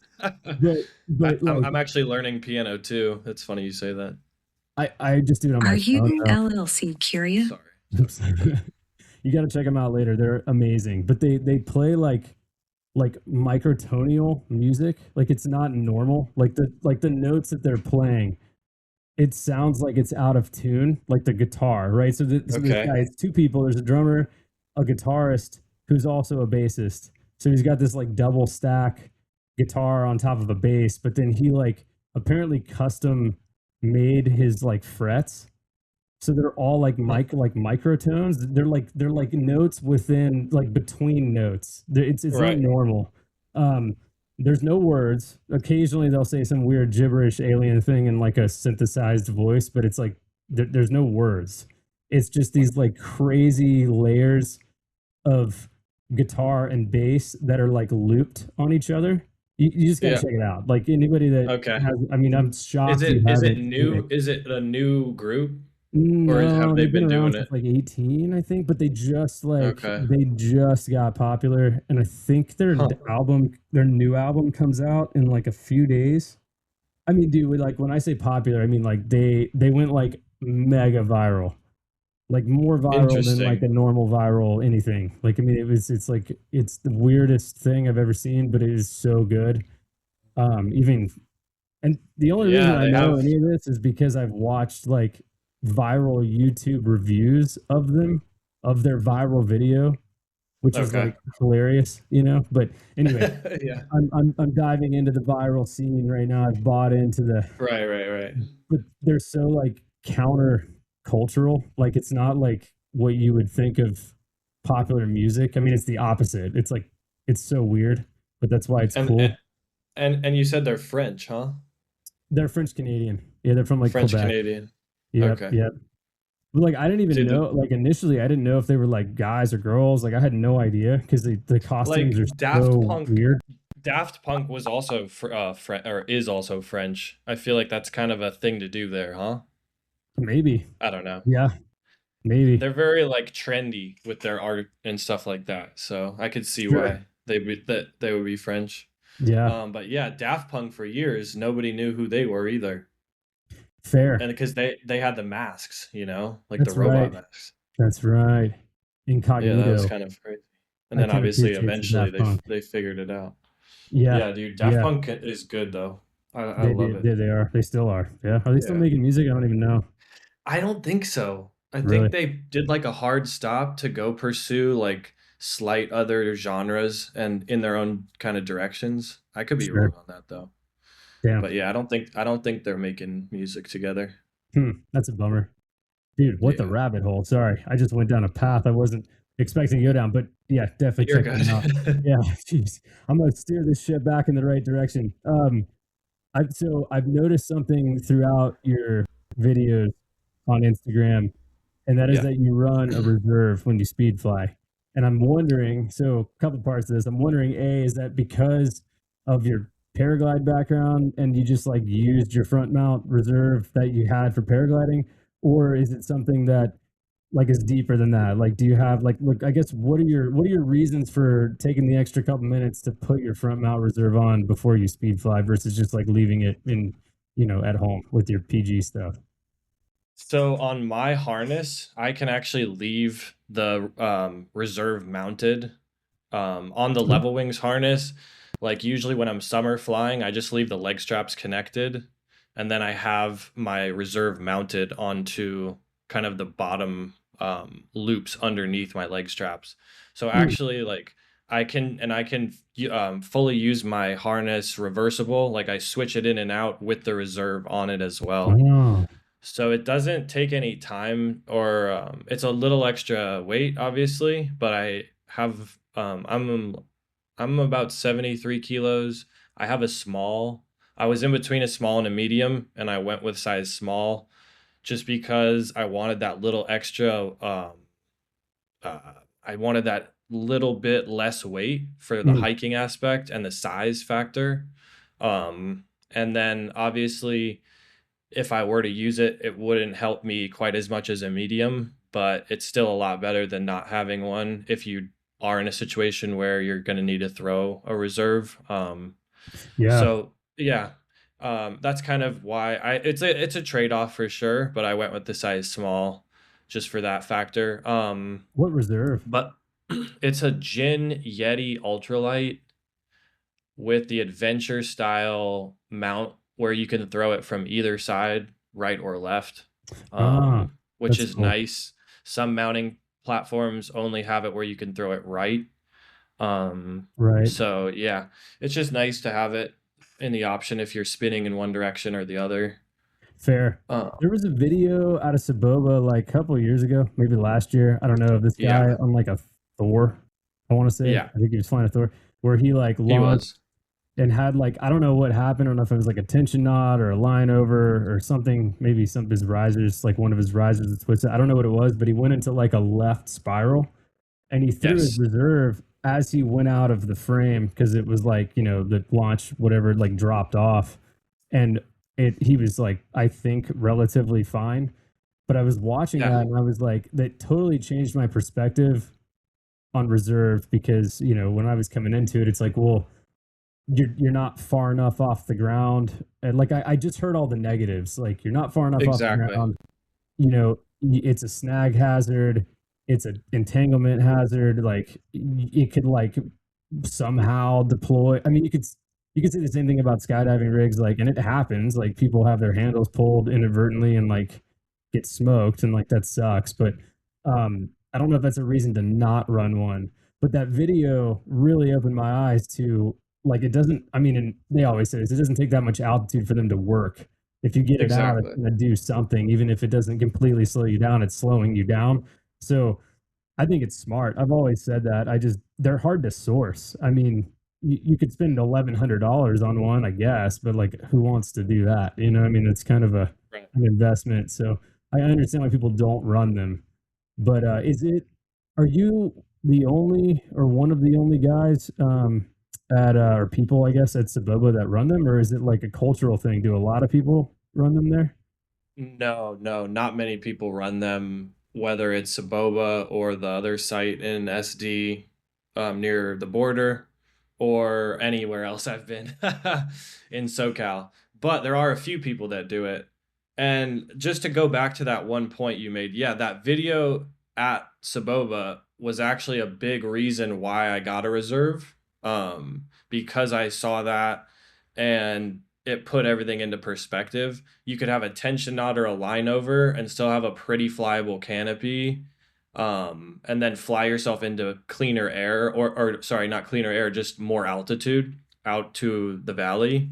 And then if you do have a collapse there, now you do have that reserve as an option to save yourself. And you got to then make the decision: are you going to land that canopy, that wing with the tension knot, or line over, or are you, going to clear it? Basically, he tried to clear it too hard and sent himself into a spiral, and then he Mm, had to throw his reserve. Um, I don't know the pilot personally, so I can't like speak for that, but he could have been maybe tried to land the wing if you just be light, hands up, use some weight shift, get almost to the ground, and then do some light flaring. Um, that's an option, but yeah, no, that video alone put a lot into perspective. And especially if you're gonna fly somewhere with short launches or cliff launches, like, just to have that extra little margin for error, I think helps. So I don't know. It's also peace of mind. Like, you're leaving the ground with more than just one option. yeah, So that for one. But yeah, obviously, some people can argue that it's going to be bulky, get in the way, not be useful. Again, it's a trade-off. I think, especially maybe in the beginning, when you're a beginner speed flyer, and definitely also intermediate, it can be peace of mind. And I think it can just be useful to have that second option when you're dialing in your first 100, 200 flights, doing forwards, and making that muscle memory happen. Like, once you maybe have that 400 or 500 flights under your belt, where now, okay, that muscle memory is really dialed in, and you know what a great wing feels like, and if you're able to visually check during your launch too, that's great. But then I think at that point is where now you can ask yourself, is this still useful? Do I need this for certain launches that have a really long runway and I can really look at the wing and make sure I'm good? Do I really need it? And especially if I'm going to be flying in really clean air. right. So that's all things you have to ask yourself about the flight you're going to do. And it's a tool, right? So you just have to use it in the right situation. Yeah. Yeah. And I mean, even if you have a long runway, it's still like pretty hard to actually get eyes on every single part of your wing over your That's head. I that's mean, right. it's like almost impossible, especially if like you're launching with no wind or very little wind, like, and you're in a torpedo position, like to crane your Yeah, neck up is just hard. Like it I is. found, I have found that I only check the right side thoroughly, like, because I can look to my right a little bit better for some reason than I can look to my left, like, and crane my neck up, if that makes sense. And Yeah. it's so funny. So I think it was my second flight back in Chelan post injury. So this was like early October, maybe late September, if I don't remember when. It was like right around that time, and I was flying one of the school's 15-meter Mirages because, like, I didn't have a 15-meter at the time, and I wanted to just like get my feet off the ground, and like, was something that's easier to launch. Like, I don't have to run as fast because I wasn't really able to run very well at that point, and I Yeah. full on got a tension knot um, on one of my brake lines or something, like up high, and it was like turning the wing to the right, like I could feel Oof. it, and I didn't notice it until I got in the air, and I noticed it like right away, but I was already on. It was already in the air. I mean, I was already flying. I was away from the launch. It was just on Airport Ridge. Which still you're still way off the ground. And I had a radio because Todd had a couple students, and I was scared. I mean, I was like dealing with getting back in the air after that kind of freak accident, and Todd comes to the radio and he's like, you have a tension knot on the right side of your wing, but just chill. Like, you're gonna be okay. And I Right. already knew it because I had looked at it and I could feel it. So I literally had to give it left input the entire time. And I just flew a big box and like Yeah. was able to land safely. But I was like, of course, like, what are the chances that like the second flight back I have a tension knot? Like, it is not Holy cool. shit. I was like, yeah, but I mean, thankfully it wasn't, completely catastrophic. Like, it's not like the wing wasn't flying. It just like I had to like counter steer the whole time. And I think, if I didn't have 500 flights or whatever and equal amount of skydives at that point, like, I might not have really known what to do because Yeah. it would just be turning right the whole time. Like, it eventually would have like spiraled me to the right. I was just giving it enough left and keeping it away from the stall point, but like flying really slow. And it was kind of scary. Like, I kept the trim slow, like I kept everything kind of as it was and just blimped it in. And yeah, I haven't flown that wing since. I was like, I think I'm good on the student Are 15 the Mirage. were the lines unsheathed on it? Yeah. Yeah. It is a Yeah. 2RS. So like it's like very thin lines. That Which, I feel like definitely contributes a lot to the tension knots. yeah, I mean, that people say that, and I can agree. For me, I like sheathed lines for like where I normally fly. Like in Chelan, not that big of a deal because the launches are either turf or it's like relatively groomed sand, rock, gravel stuff that like doesn't really interfere with lines too much. But Right. where I fly around where I live, it's like sagebrush and rocks and grass and like Totally. a bunch of crap that you could totally cut a line if it got hooked, or snagged or whatever when you're bringing it up. Yeah. So I prefer sheathed. They definitely have less of a tendency to tension knot. I don't I don't blame like anybody for that other than myself for not like checking it because it is a student, like, it's in the student rotation. It's like more of an advanced student wing because it's 15-meter Mirage are still pretty spicy, um but I mean, I ran the lines, but I didn't like really run them. I just kind of like Got ABCD, it. ABCD. I So didn't maybe like. before launch it had a bit of a knot already. I think that, yeah, it probably just wasn't packed well a million times, and like, I mean, Yeah. if you're not like looking at your brake lines every 10 times you fly, like, you're probably creating a twist in them, because True. True that. Yeah. I mean, sometimes I like put my hands in my toggles and I do a half twist because just Sure. naturally, it's like hard to like think about coming under it and then over top when you're feeding your hands through. It's easier to go like in and then grab it, but in that case, you're doing a twist, and then when you put them back, when you stow them, it's like, skydiving's so different, but like every time I packed my rig, every time I jumped, I would like quickly run my brake lines and get I all the would little too. twists out. But That's so funny. Yeah, I I don't totally would too. every time because I'm like, I don't want to chop, like I don't want to cut away. That's a pain in the ass. And I gotta Exactly. like pay someone to repack all my shit. Like it's just annoying.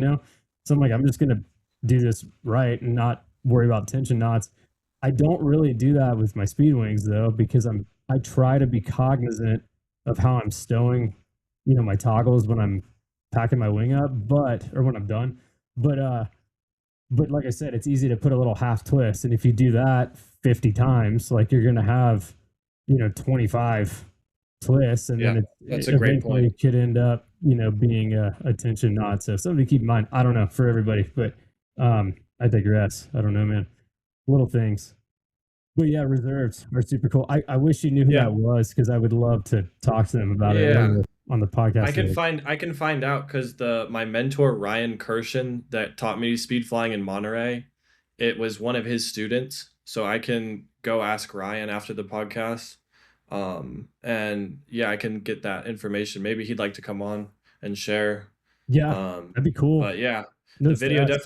definitely inspired me to get one, and a few others videos as well of just pilots flying like hike and fly in like super dirty air Yeah, and being like shitting their pants under the wing. yeah. So I was like, all right, well, it was just more of a peace of mind thing for me to grab one.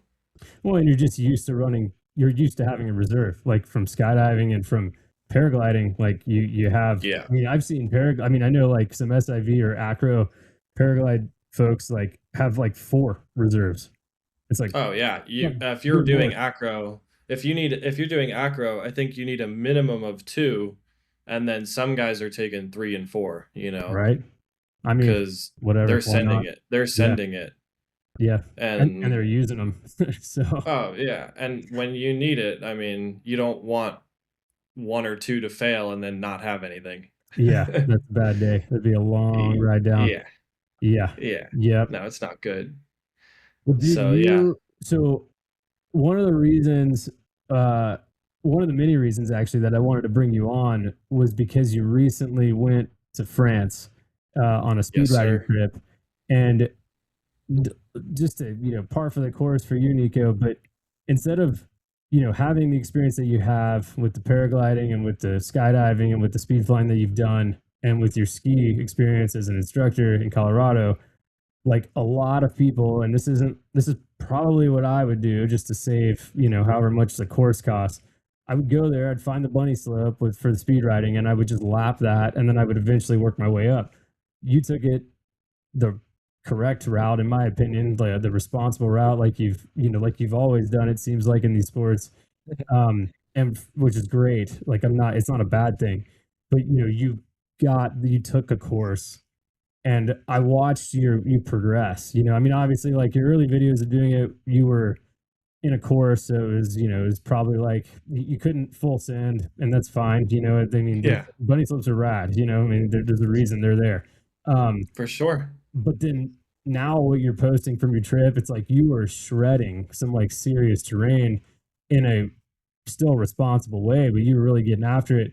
I'd love to hear about your experience, like what it was like going to France solo on a speed riding trip, what the course was like, what course you took, and then just talk me through like the progression that you took while you were there. For sure, man. So for me, my mentality with it was I was like, man, I'm going to France. I'm gonna spend the money to get all the way out there. Like it would almost be a shame to not learn and pick up some tips and tricks from some of these guys like 15, 20-year veterans that have been doing it since the early days. So I was like thinking, man, it'd be a shame not to get that intel. And then on top of that, I didn't have like 3 or 4 friends that I was going with that could teach me the launches and teach me the land, kind of the ropes of how to fly. So it was a, push and pull factor for sure, but I figured it would just make me 100% dialed for the future seasons. So now I can go in the backcountry here in the States and do missions. I can go back to Europe and do missions, probably go to like Chamonix next year because I already built such a good level that I feel like, um, I go back to Val another week and then go do some Chamonix. Like I feel like I could totally go do that. Versus if I had done it all on my own, like I would have done way less laps and been struggling way more and like burning a ton of my day just resetting from blown launches. And that's what actually you see a lot of the people that are like learning on their own in Val. Dude, they're blowing a ton of their launches and the wing just wraps all around them. It takes them 10 minutes to sort it and reset. And by the time they're done doing that, I'm literally back up at launch doing another lap. You know what I mean? Yeah. So I took that like first 4 or 5 days and did my course, and I did it in Les Arc with speedflyingschool.com. I think that's the name of their school, but it's this guy Arnaud and Jerome. They're like really, really great instructors, and they've been doing it for 20 years, both big wing paragliding and speed riding, speed flying. So they've been pioneering that whole zone for a long time. And so yeah, like learning the launches, the different techniques for various terrain, how you can set up, the little tips and tricks to help simplify the wing so it's not getting tangled, how to ski with the wing, that was really big. Um, because you're leading with the wing and the input, and the skiing is just following the wing. I was trying to overpower it the first couple of days by skiing through shit, and it's not good form, and it's not good for your efficiency to get around the mountain. So yeah, like learning how to use the wing to your advantage with your skis, and then re-landing on the slopes and controlling your energy and kind of mitigating all those things, and then able to choose your line. Yeah, it was really good, and I think worth the money. I only spent for the 5 day course. It was a group course, but it wasn't too expensive. It was about €550, which is like 615 or so USD. So like, It's not bad. and dude, you can use their wings. So I started on a 13 fizz, and then I went down after on day 4. I went to the 11.5 fizz, and I did day 4 and 5 on that, and then I settled on that as the wing to go with. You But bought one. I went ahead and sent it because I was gonna be there another like 9 days, Yeah. and then I could go play on my own and with some other buddies that I had met through the course, and then actually one of my other mentors, Arius from Utah, was out there, so I linked with him, and he was actually perfectly in line the first day I was at Val. And so we rode up the Soleil's gondola together, and he showed me launch, Oh, it's which cool. was pretty rad because I was kind of going up alone, and I had like a general idea of where launch was, but I had never seen it, and I was like, "Ah, I'll probably see other speed riders up here." My coach Arnaud had given me a total briefing on the LZ. We had parked right next to it, but he had to go do like a private client for the day, so he couldn't show me launch. But he said, "Bro, here at Val these days, there's 60 speed riders. You're gonna see them, trust me." And Yeah. like he's completely right. As soon as you get up to the top of Soleil's gondola, you look to your right, and there's like 3 or 4 people setting up, usually almost all day, Yeah. like on a good day. Yeah. Some of the So, videos that you were putting up on like your story, I was like, oh, there's a lot of pilots there. It was like every 3 seconds dude, there was somebody landing. And I was like, I- man, I'll be that's I'll cool. be honest. On some of the afternoons, because everyone's lapping the Soleil's gondola for the last 30, 40 minutes because it's still open late. Mm. And then that landing becomes literally just so busy. Like it Yeah. really felt like a skydive drop zone landing where your head had to be on a swivel. Yeah. You got people barrel rolling to your left, barrel rolling to your right, ripping huge swoops. And people are getting after it out there. Yeah. And then so That's you just had wild. to keep it was wild. It was really cool though to see the culture of that many speed flyers and that many speed riders together. It just made it so legit in my mind because out here usually there's only 5 or 10 of us, like on a good day. Yeah, and like So everybody knows everybody. exactly, dude. Yeah. Like I'm sure there are people from all over the world there at the same time, like doing exactly what you were doing, like just on Uh-huh. vacation to fly and That's it. living a Everyone's getting dream. laps. Yeah, that's really cool. What was the course like? Was there like a ground school day? Like what Yes. talk about like the progression within the course, if you don't mind. 100%. So the first day we went to like the most bunny of bunny slopes. Like you couldn't really even get off the ground if you wanted. And it was just to learn about how you're going to be mushrooming the wing. So when you take the wing out, you're basically clearing each corner of a line over and then gathering the leading edge into a nice mushroom. And then usually throwing that mushroom in like a nice collected fashion down the slope. Mm. So learning how to launch with that mushroom, that kind of French launch style, learning like how to then repack the wing into the sack, and then doing that first day, you end up doing on that bunny slope your first initial launches. So you kind of get the riser set, the correct riser set over your head to make sure that you're square to the wing, and then you ski down.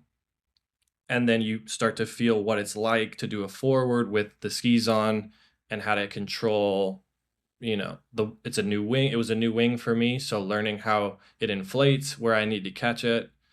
The fizz is awesome. And That's a great wing. yeah, the fizz is It's awesome. And so good. and dude, it's so different from the R3. Yeah. So I definitely took 5 or 10 inflations to really understand it. Yeah. And then, it was just, that first day was just skiing, the first morning, just skiing with the wing, no floats, understanding how to turn with it, really like light turns, and just how it feels, right? And just getting your feet wet. That afternoon, we went to a slight bigger bunny slope, but enough to where you can start to do some floats. So you get the wing up, you do your inflations, a couple of controlled turns, you checking the wing as well. That first initial inflation, you're going like he was teaching us to go inflate and then turn laterally and go slow and check your wing. Obviously, not so slow that your wing stalls, but he really kind of emphasized visually look at your wing, make sure you're good because you have time. You can afford to take that 2 seconds and ski slow and look at your wing. And then from there, you're good to go. You can start charging, doing your turns, and starting to do your floats. So that was one thing that I, on the first couple launches, I may not have looked at the wing enough. Like you're so excited. You're like, fuck, I want to go. Yeah. But yeah, he definitely emphasized like, slow that down, look, check it. Okay. Because it's like in speed riding, in most launch scenarios, you have that time and you can drift on your skis to keep the forward momentum while you It's look such up. an advantage. It's So such an yeah, advantage. Yeah, most of my flying lately has been with skis on, and it's like it is so different. Like it's like a completely different sport, right. I don't know if you've gotten the new USPA magazine. I just got it in the mail the other day, but Jeff Krantz has an article in it about speed riding, and it is awesome. Like anybody listening to this, I'll have to read it. Go read it. It's so good. It's like he breaks it down. It's not in place of instruction, obviously, and he definitely like starts with that. He's like, get formalized instruction, but here's some tips and tricks. And it's like basically half the stuff you just said is in this article. And it's Okay, good. it's such an advantage, because when you're foot launching, the goal is to get off the ground, right? Like you have like Yeah. a very short runway, even if it's a long runway that you're running down and you're torpedoing and you're going downhill. So it's hard to look. But yeah, when you have skis on, you get the wing over your head, you can traverse. Easy. Like if you're in steep terrain, you can traverse, which you're not going as fast. Look up and you can really check your wing and then Yeah. turn and get into it once you know it's good. But like, I mean, I've done a few foot launch flights in the last month, but 90% have been with skis on, and it's such a different approach. And I wish I could do it more. Like I wish I could like speed ride more because it's like not necessarily like it doesn't feel easier. It actually feels more difficult, but it's just something about like it's like a new skill set, because like you said, I mean, it is hard to like ski and fly at the same time. If you're a good skier and a good speed pilot, it's still a whole new like Yes. mapping of your brain.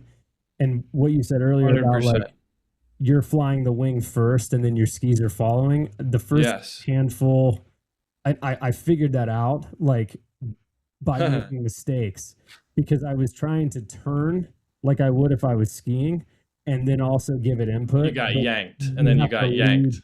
but not even yanked, but like the wing was just lagging. Like I could Yeah. feel it like still facing down the fall line and I'm like turning left and it's still going straight. And then I would get like plucked a little bit, like I would float and then my legs would be all spread out and like one ski would be on the ground and my right ski would be in the air because of like I'm behind the curve and I'm like, well, okay, well, why is this happening? Well, it's because the wing's lagging, so I'm gonna lead with the wing and then turn. Like I just figured it out, You right? have You to. It's have to. crazy, and it didn't even intuitively click for me until after he gave me the tip, and I did it a few times, and then you feel it, and Yeah, you're like, of course, this feels 10 times better. But yeah, like as soon as he said lead with the wing, don't lead with your skiing, everything changed. yeah, Like that was the one tip that I really needed.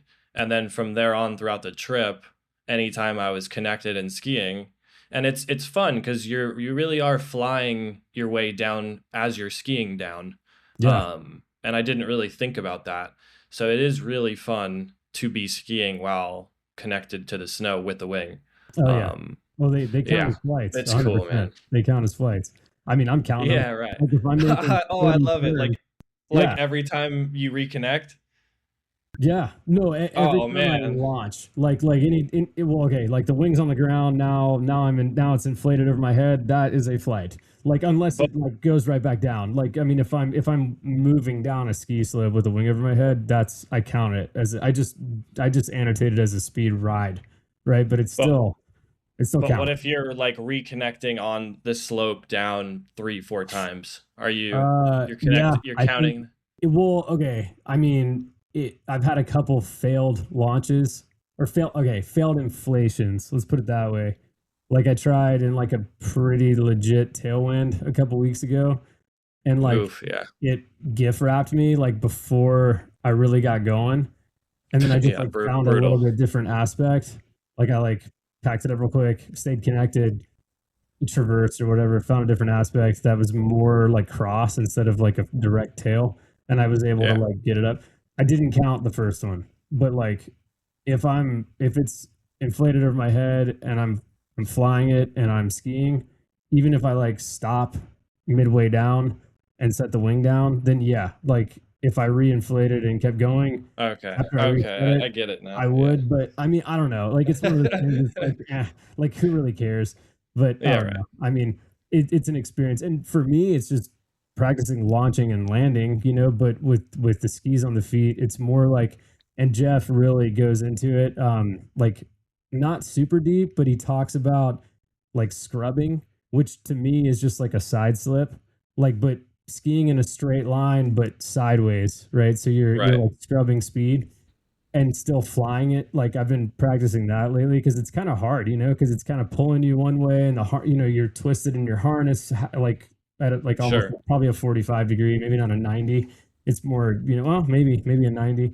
Um, so it's just like little skill sets like that. And that article totally opened my eyes. Like Man, if I had 10 days at Val, like I, with good weather, which it seemed like you scored Right. really good weather. I mean, how many laps did you get into the course? We were doing so those that first day, like I said, was the first morning was just skiing with the wing, and that was maybe 5, 6 laps before lunch, and then around that same amount, 5, 6 laps after lunch, and we did some floats that afternoon. Cool. And then it was a similar program. We were doing between like 4 and 6 in the morning and 4 and 6 in the afternoon. So yeah, roughly kind of like 10 flights a day. Right, but they're And they're debriefing yeah, you after every, like he's like talking to you after every flight, so which takes yeah. time, obviously, but you're getting feedback almost instantly, I'm Instant assuming. feedback because we have he uses these really cool like walkie-talkie systems that hook to the side of your earpiece on your helmet. Oh, cool. So you have the audio there, and you can actually hear him while you're flying and skiing. Oh, that's cool. And he's giving you little tips and stuff like that, like go more hands up, okay, more hands down to feel best glide, because the best glide is super deep, and so Yeah, he really wanted me to understand that and feel it and have an understanding of that whole range. And then you can also talk back, so it's got a nice little speaker where you can talk back. So literally, as soon as you land and you're bagging your wing up, he's giving you the feedback right there. It's 2 tips. It takes 30 seconds or a minute to exchange the feedback, and then you literally traverse like 300 yards, 400 yards to the lift, and you're back on. So you wow. can run, And you and the just lift need him takes. back up Dude, there. yeah, Yeah, exactly. He just that's cool. stays up at either Wow. midway or at the top. So that's how you can get so many laps in Right. is and the lift up is 7 minutes up, and it's about 2,000 feet, 7, 8 minutes up. That's awesome. So each lap is 2,000 feet, Your and you're bunny hot slope, lapping. the bunny slope was 2K vert. Well, it's a bunny slope if you take it at a certain level. Ah, okay. It's a progressive bunny slope. I I should have see. said that. I The see. top is 2K, the flight or the speed ride is 2K, but then in the beginning you're not launching that top launch. Right. You're going to be in the beginning launching at the very bottom launch, and then where it's very like the slope is very calm, and That's then cool. you work your way up to like 2 intermediate launches, and then once you're proficient at those, you go to the top launch. That's So cool. it's a really good like progression, and the terrain is very favorable for that, and it allows you to just once again like not feel scared through any step of the way. You're just dialing in the skills from the last flight and the last flight and the last flight. And then you start to reconnect to the slope. Halfway, you launch from the top, and now you're reconnecting near the intermediate launches halfway down. And now, okay, you're going to reconnect a little higher and maybe a little higher to Sure. then reconnect. So there's the whole time you're doing little goals and things each flight that by the end of the course, it really stacks up, Sure. and it allows you to just be really proficient then after. So Cool. yeah, if you have the time and the money to do it, I recommend people to do it. It'll save you a headache trying to learn on your own, and like if you don't have a really dialed in speed ride friend, it's really worth it, I think. So Yeah, no, I agree because it is a pretty different sport. I mean, it's the same concept, but like quite right. different approach.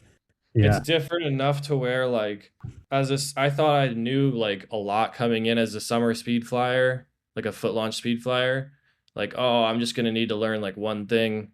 Man, there's enough little differences to where it really pays to like take notes, pay attention to how these guys are using their wings and Yeah. setting up and all the sorts of little tidbits that can just stack up over the day. Yeah. I'm definitely So going yeah. to do that. Probably in the same place with the same school because it just sounds like a dream.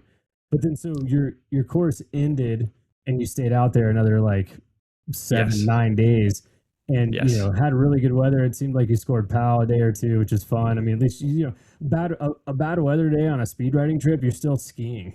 I mean, Yep. it's not like you're That's it. not, so like it's not like a buff. I took one rest day, like a real rest day on the 2 week trip, because the 2 days that were non-flyable was powder skiing.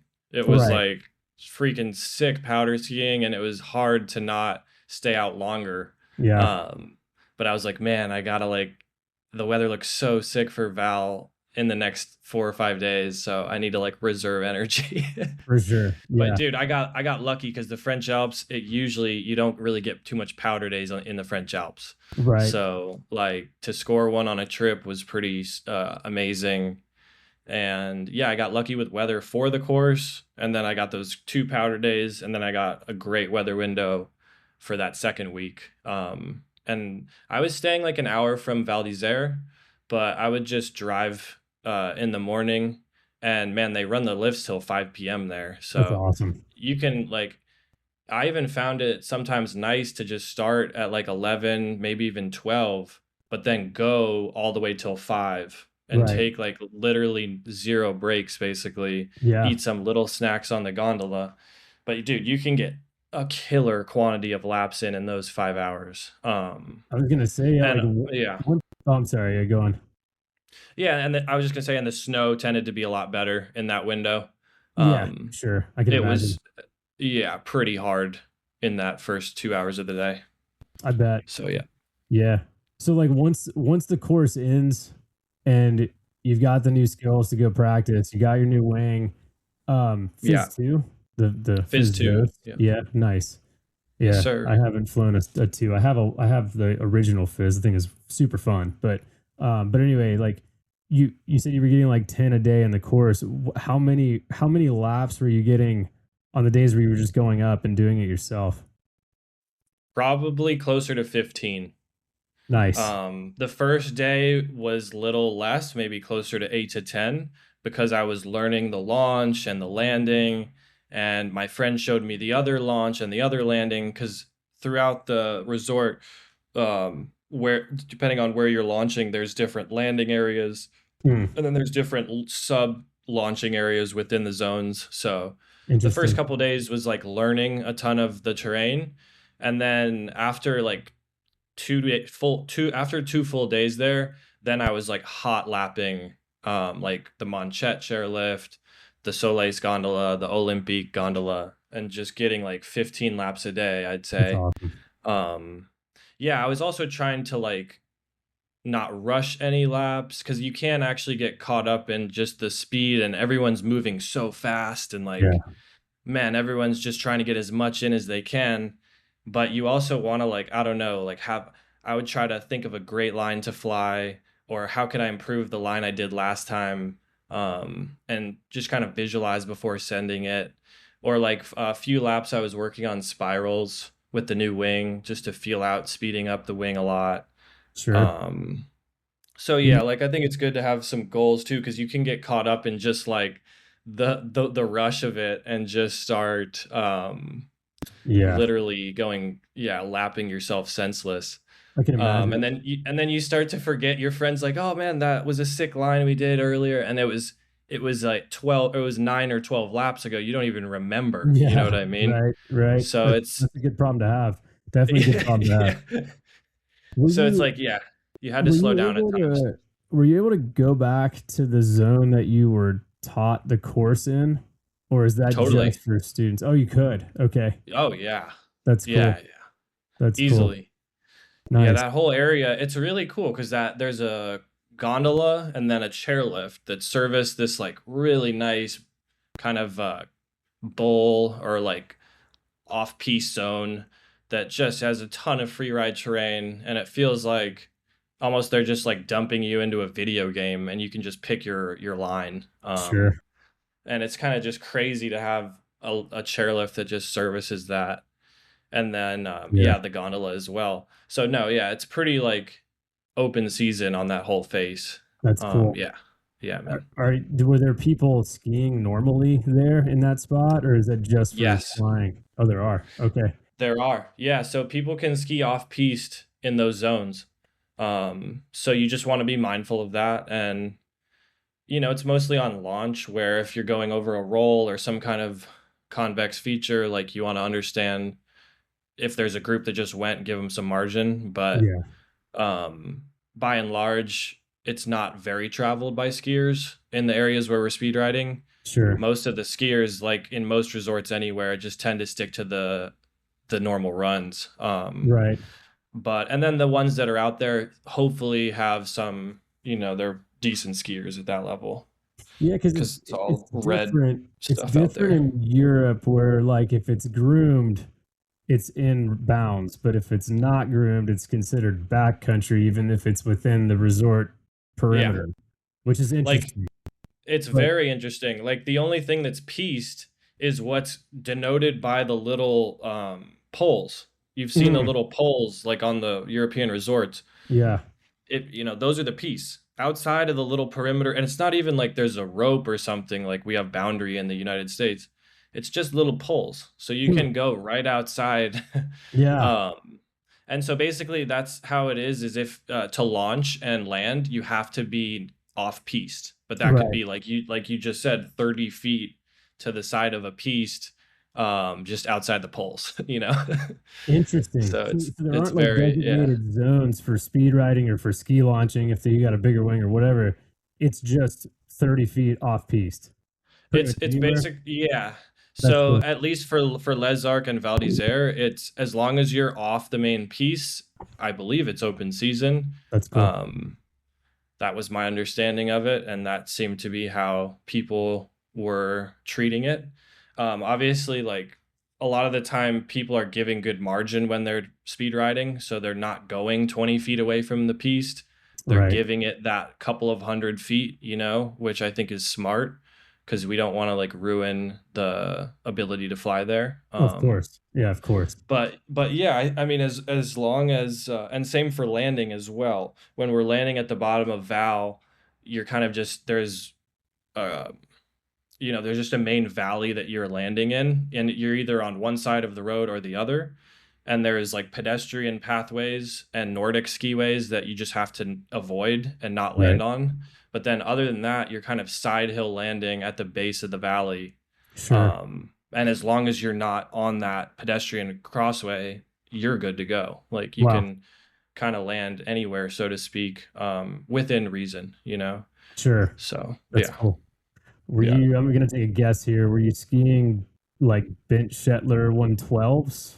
What skis? 120s. Oh, Yeah, 120s, the Bent big Shetler, though, boys. right? I got that right. Yeah, you got Yeah, it right. I'm a Yeah, ski those are nerd. such fun skis, man. They are fun. Like I'm a huge surfer and skater and all that stuff, and like man, they're the surfiest ski I've ever found. Yeah, some twin Um tip soft pow boards, especially in 120. I haven't yeah, skied the 120s. I've skied probably the 112s. Yeah, the 112s and I don't yeah. know if it's I 100 I, or I wanna 102.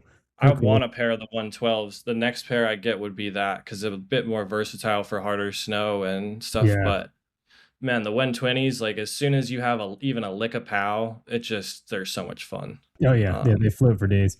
I'm curious with that big of a ski, did you feel like a difference when you were first taking like your first floats, the first time you were like getting off the snow and flying a bit? Could you feel like the secondary airfoil under you? I was actually like going into the speed ride week, I was thinking how much are the Ben Chetlers gonna like be a sail in the breeze, so to speak, because they're so wide. And I'll be honest, they didn't feel like they were like obstructing my flying or a pain in the butt. I kind of would just pinch them together a bit, and poke them forward kind of to penetrate through the air, like Mm, I've seen like Valentin DeLuc and other guys do. And I was like, all right, well, this is how the pros are putting their skis. Like, let me try to copy that a little bit. sure, And dude, it definitely that helped a ton. And then you can use from there, you're using your legs and the skis for weight shift. sure. Um, but yeah, keeping them tight and kind of keep making sure that front is just pointed right into the wind, I found was most, yeah.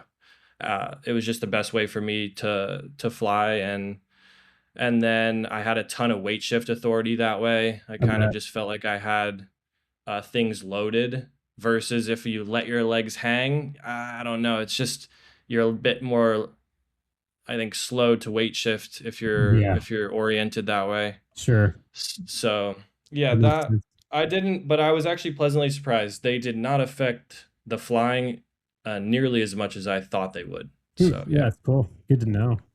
What's your biggest takeaway from the course? And then if you could, two-part question here. Biggest takeaway from the course, and then if you could go back and do anything differently, what would you do, if anything? Yeah, okay. Biggest takeaway from the course. It's a tough question, I know, putting you on the spot. Yeah. No, it's good. Um, let's start with the second question because I have a pretty good answer for that one. Something I would have done differently was I would have stayed in between Les Arcs and Val d'Isere. I didn't realize how much I would enjoy the train at Val d'Isere. And I just booked my whole Airbnb at Les Arcs. So for me, like if you are going to do the course, consider booking in Bourg Saint Maurice, which is more in between the two resorts, or Cez, which is also in between the two resorts. That's definitely something because if you do your course in Les Arcs and you have the time, I think it's worthwhile getting over to Val for sure. Um, so yeah, I would say like, and then to piggyback on that, like learning your first floats and doing your first speed rides, I think is better in Les Arcs. Can be done though in Val for sure. It's not bad at all. It's just maybe they have a little more ideal terrain in Les Arcs. And then maybe dialing in after that, like if you're an intermediate and advanced, you may have more fun in Val. But that being said, I didn't get that many other days flying in Les Arcs because the just where my friends were and all that kind of stuff. And so I can't speak fully on the other spots in Les Arcs. I think they're both really fun places, as well as a bunch of other resorts in France. But yeah, that's a couple of things that I could think to do differently. And okay, yeah. And then to go back to the first question, man, Could just my be big like, something you enjoyed about it the most. It doesn't have to be like biggest takeaway. But if you have a biggest takeaway, go for it. the biggest takeaway, I guess, could be that I underestimated how much I could get done in 2 weeks. I thought I would get a lot of flying and definitely increase my ability, but I just didn't realize how much that would really boost me up. So I feel like that's a huge takeaway. Like if you're trying to be a better speed flyer, if you're trying to dial in your skills, like going to France, I think is a huge level up. And like a week or two there can literally be close to a year of summer style flying. So don't underestimate that. And it can also make you really safe and give you that extra confidence. Now I'm flying back here at Saboba, and after doing all these forwards, I'm just so much more in tune with my forward launches Mm. that like any lick of anxiety that I had around forwards is completely gone. Like it's vaporized. So that's a huge benefit as well, is that now my summer flying is feeling better and more confident. So yeah, Yeah. that's a pretty nice takeaway, I would say. Yeah. No, I like that. I mean, dude, you get over 100 flights in a week and a half. Like that's Yeah, outrageous. If you were to foot launch 120 flights at Saboba in a week and a half, that would be like an anomaly. I mean, like I right, don't even know if it's possible. Maybe I'm sure maybe people have, right? Like right weather window and just hammering it all day, but right. just taking a 7-minute ride up a chairlift and like not even unclipping from your wing, just laying it out and launching. And then I mean, and that's then amazing. I'll add one extra thing actually is that doing the course and getting like proper instruction uh, um just made it so that when I was on my own, like I blew 0 launches for that second week on my own. That's Like awesome. I can't tell you how many people I watched in Val d'Isere that were basically just winging it, summer flyers that came with a group. And then guess what? After a few laps, the group's going too fast, so they end up on their own trying to do launches and just literally wearing their wing launch after launch. And the little also things of stepping on the lines with the skis, like, man, it was pretty eye-opening to see, like, okay, this is what happens when you just don't have the proper instruction. You Right. come, you try to wing it and figure it out. And granted, after some times they're going to get launches, they're going to get flights, but they're going to the frustration super high, the numbers per day are low, and man, if you're trying to run before you walk, it's just not smart safety wise either. For sure. So,